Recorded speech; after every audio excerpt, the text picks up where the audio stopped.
안녕하세요, 성도 여러분. 9월 7일 월요일, 오늘도 하나님께서 우리에게 은혜 한 날 주신 거 우리가 깊이 감사함으로 우리 시작된 하루 되시기를 축복합니다. 오늘 우리 매일 성경 함께 나눌 말씀은 창세기 41장 17절에서 36절 말씀입니다. 그 가운데 창세기 41장 25절 말씀을 제가 한번 읽어드리겠습니다. 요셉이 바로에게 아뢰되 바로의 꿈은 하나라. 하나님이 그가 하실 일을 바로에게 보이심이니이다. 아멘. 아마 오늘 본문은 여러분들도 익히 잘 아시는 그런 내용일 수 있습니다. 오늘날 이집트의 바로 왕이 하룻밤에 두 번에 걸쳐 꿈을 꿉니다.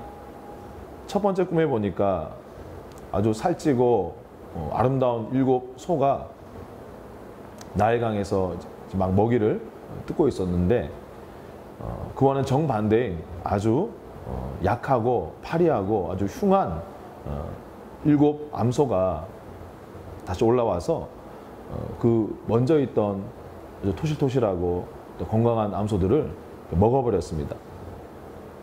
이 이상한 꿈을 꾸고 다시 바로가 이상하다 여기고 깼다가 다시 잠이 들었는데 또 이번에도 비슷한 꿈을 꿉니다. 충실하고 아주 무성한 7 이삭이 꿈에서 나왔는데 그 후에 아주 가늘고 특별히 동풍에 바싹 마른 7 이삭이 나왔습니다. 첫 번째 꿈과 같이 이 아주 바싹 마른 가는 이삭들이 그 충실하고 무성한 이삭들을 삼켜버렸습니다.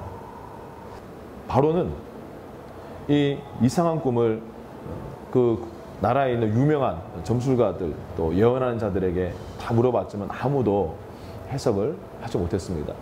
그런데 이제 마지막으로 요셉에게 이 꿈을 이제 말했더니 요셉을 통해서 놀라운 하나님의 예언 또 하나님의 말씀이 그 꿈을 통해서 풀어지게 됩니다. 바로 7 흉한 7 소들 그리고 바짝 마른 7 이삭들은 이제 앞으로 닥치게 될 7 흉년, 7년의 흉년을 가리키는 것이었고 반대로 살진 소와 또 무성한 이삭들은 7회의 풍년을 가리키는 것이었습니다. 그러면서 이 하나님의 지혜로 꿈을 해몽한 요셉은 바로왕에게 이 꿈 해석을 토대로 고면합니다. 왕이시여, 앞으로 다가오게 될 7년의 풍년 동안 그 한 해의 거둔 곡식의 5분의 1을 매년 비축해 두시고 이제 그 다음에 찾아오게 될 7년의 흉년 때에 그 곡식을 배분해서 그 흉년을 잘 넘기시길 바랍니다. 이렇게 고면합니다.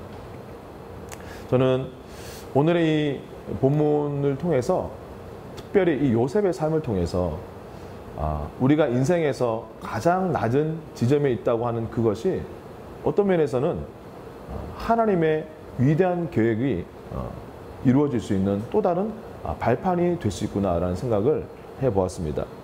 만약에 요셉이 형제들에게 배신을 당하지 않았으면 노예로 팔려갈 일이 없었을 것입니다.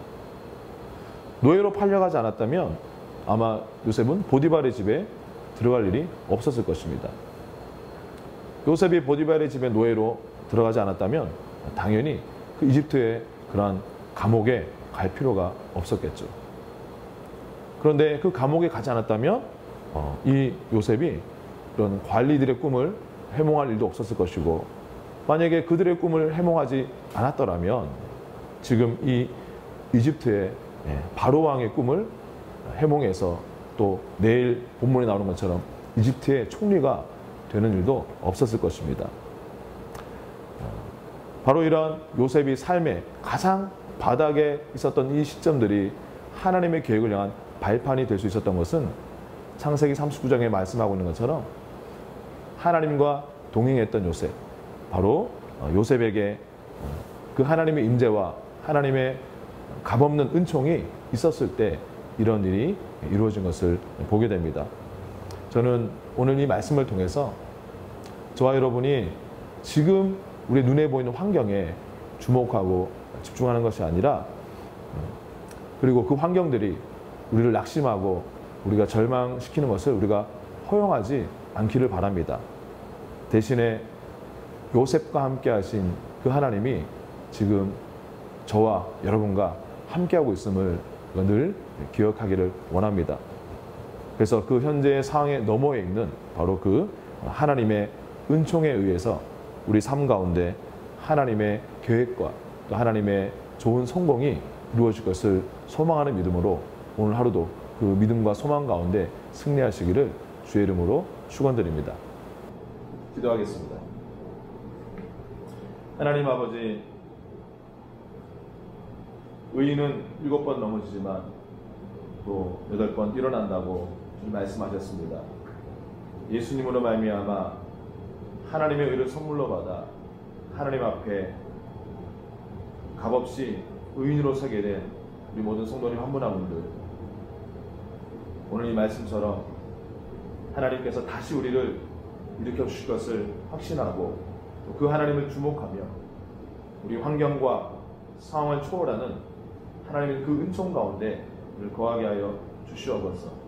그래서 하나님, 지금의 이 시점들이 또 하나님 지금의 이 모든 일들이 하나님의 계획이 성취되고 또 하나님의 그 인도하심 가운데 우리가 하나님 뛰어오를 수 있는 하나님의 은혜의 발판으로 만들어 주시옵소서. 하나님, 그렇게 주님 앞에 받을 수 있는 믿음 더하여 주시기를 간구하고 이 모든 말씀 우리 주 예수 그리스도의 이름으로 기도드렸습니다. 아멘. 네.